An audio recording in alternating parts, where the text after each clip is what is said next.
Okay, so now I'll be using my needle and thread, that's invisible thread, to attach the millinery wire to this fascinator, then cover it with the bias strip, that's a Sinamay bias strip. So right now, first of all, what you do is curve the tip of the millinery wire, so the other side, the other one will go to the other side of the millinery wire, and then you start stitching. That's just it. And also the kind of stitching you would want to use here is um so the kind of stitching I mean will be the overlap stitching, whereby you overlap then you knot. So for each overlap you give it a knot. So that's just the idea of the stitching.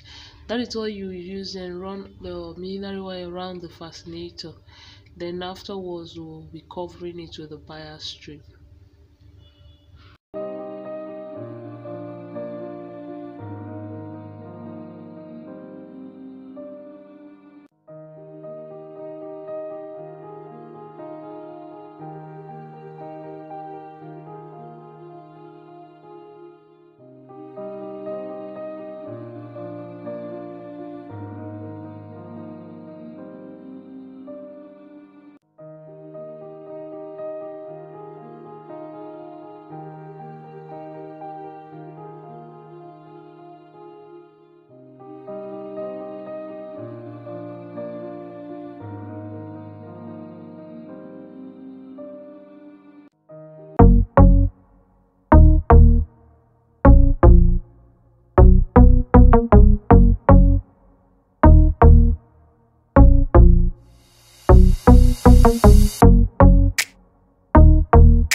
So it's time for us to cover. Now I'm applying my U gum, also known as an adhesive. So UHU gum. So after applying, all I need to do is I like to dry a little bit, but if you can work your way through it as it's still light, no problem. But as you're still here, you can see, just give it a blow though, then you can now start covering it with your bias strip. So you can see the method I'm using. I'm actually starting from the pointed part of the fascinator, so it won't have a final stop where it will be obvious. So that's just the idea of this.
Okay, so now we are done with this particular one, and you can see that the ironing had actually made this look so neat and smooth, so there was no need to start forcing your way through while you're covering. Everything looks so relaxed. So I'll be cutting off this excess, then we'll now be moving to our base.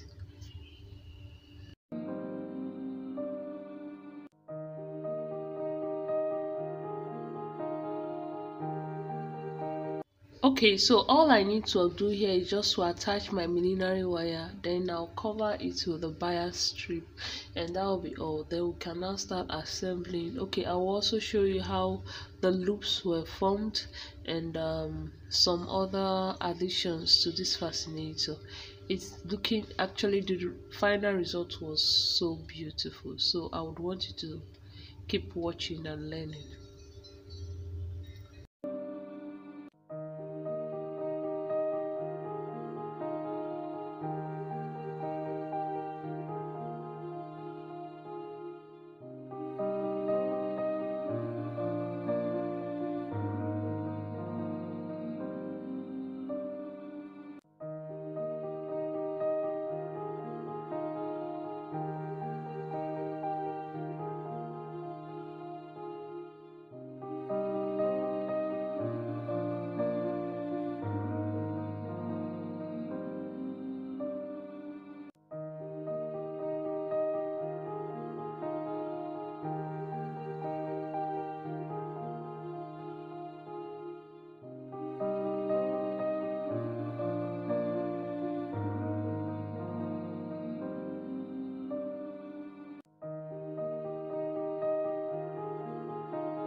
So everything now, it's all ready. That is what how I do my work. I actually make sure every piece of the fascinator is ready, so when I'm assembling it will just go so easily. So I have my base, I have the tops, I have the what's it called, the loops, and I have my flowers. So I've pinned each one with I've pinned them down with a pin. Now is the time to sew.